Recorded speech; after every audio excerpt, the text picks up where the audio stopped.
नमस्कार. मी श्री वसंत ज्ञानदेव मोरे माझ्या यूट्यूब चॅनेलमध्ये आपले मनपूर्वक स्वागत करतो. आज आपण माझ्या या व्हिडिओमध्ये हिरकणी बुरुज कथा आईच्या प्रेमाची किल्ले रायगडावरील हिरकणी बुरुजाची कथा सविस्तरपणे माहिती जाणून घेऊया. हिरकणी एक दंतकथा आहे. त्या घटनेस कोणताही समकालीन पुरावा नाही, परंतु रायगडासंबंधी एक अपरिचित कथा आहे जी हिरकणीच्या कथेशी मिळती जुळती आहे. ही कथा मात्र दंतकथा नाही, कारण त्याला ऐतिहासिक पुराव्याचा आधार आहे. ती कथा अशी की शिवाजी महाराजांनी रायगडाचे बांधकाम पूर्ण करून झाल्यावर त्यांनी एका मार्गाशिवाय बाकीचे सर्व मार्ग कायमचे बंद केले. एके दिवशी त्यांनी लोकांस जमवले व सोन्याने भरलेली एक पिशवी व 100 होनाचे कडे पुढे ठेवून जाहीर केले की शिडी किंवा दोर यांच्या साह्याशिवाय व ठेवलेल्या मार्गाखेरीज किल्ल्यावर चढून जो कोणी निशाण लावील त्यास हे बक्षीस मिळेल. एका अस्पृश्याने गड चढून व निशाण लावून महाराजापुढे आला. महाराजांनी त्यास बक्षीस दिले व तो चढून आल्याचा मार्ग कायमचा बंद करून टाकला. छत्रपती शिवाजी महाराजांनी मराठी साम्राज्याच्या राजधानीसाठी किल्ले रायगड उभारला. 1674 साली महाराजांचा राज्याभिषेक सोहळा रायगडावर संपन्न झाला. सह्याद्रीच्या कुशीत वसलेल्या ह्या किल्ल्याची बांधणी सुरक्षेच्या दृष्टीने अतिशय चांगली होती. 4400 फूट उंची असलेल्या ह्या गडावर दरवाजाखेरीज कोणताही येण्या जाण्याचा मार्ग नव्हता. असे म्हटले जायचे की रायगडाचे दरवाजे बंद झाले की खालून वर येईल ती फक्त हवा आणि वरून खाली जाईल ते फक्त पाणी. पण ह्या गोष्टीला अपवाद ठरणारी एक स्त्री म्हणजे हिरकणी.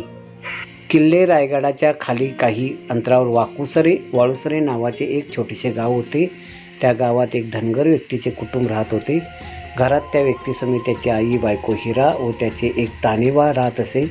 दूध विकून मिळणाऱ्या पैशातून ते कुटुंबाचा उदरनिर्वाह करत असत. त्याची बायको रोज सकाळी गडावरती दूध विकण्यास जात असे. एके दिवशी रोजच्या प्रमाणे हिरा गडावर दूध विकण्यास गेली, पण तिला त्या दिवशी काही एक कारणाने दरवाजापर्यंत पोहोचण्यास उशीर झाला.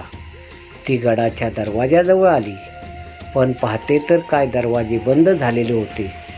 गडकऱ्यांना तिने फार विनंती केली, पण त्यांनी दरवाजे उघडण्यास नकार दिला, कारण सकाळी उघडलेले दरवाजे सूर्यास्तानंतर बंद झाले की ते पुन्हा दुसऱ्या दिवशी सकाळीच उघडत असत. छत्रपतींची ही आज्ञा सर्वांना लागू होती. कोणालाही त्यासाठी मुभा नसे. पण हिराला आपल्या तान्या बाळाची चिंता लागली होती. आई वाचून ते ताने बाळ रात्रभर कसे राहील ह्या विचाराने त्या आईची चिंता वाढतच चालली. ह्या विचारातच हिराने किल्ल्याच्या कड्यावरून खाली उतरण्याचा निर्णय घेतला.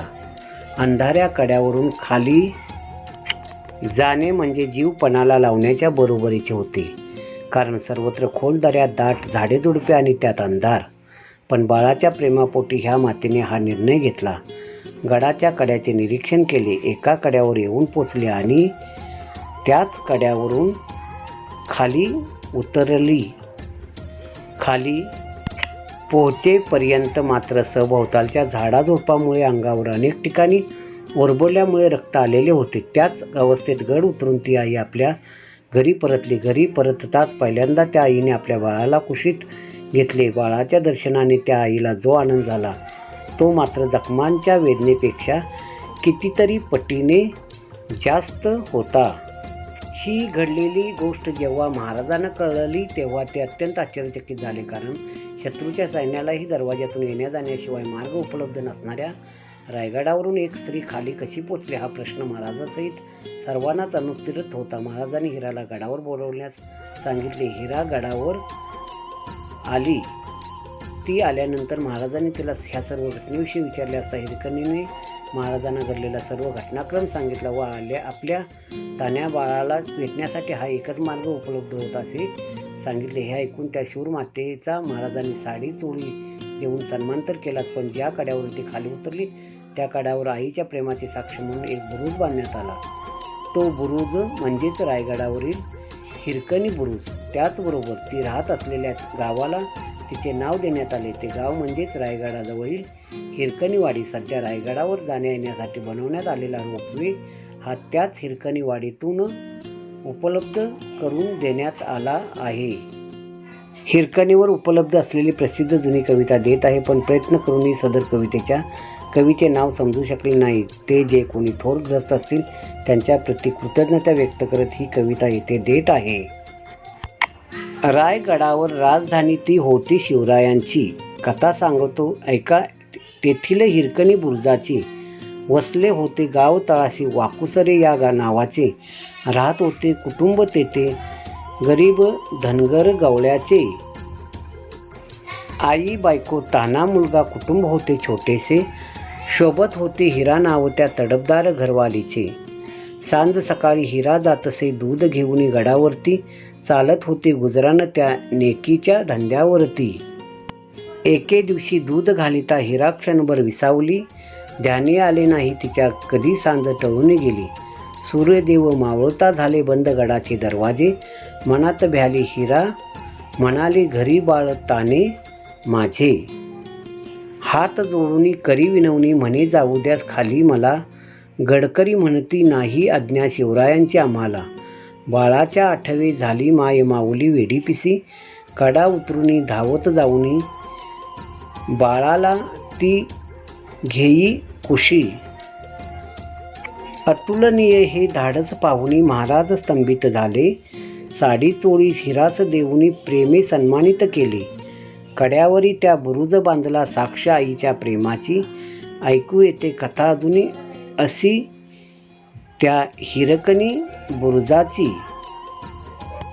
माझा हा व्हिडिओ आपणास आवडला असल्यास लाईक करा आणि सबस्क्राईब करा.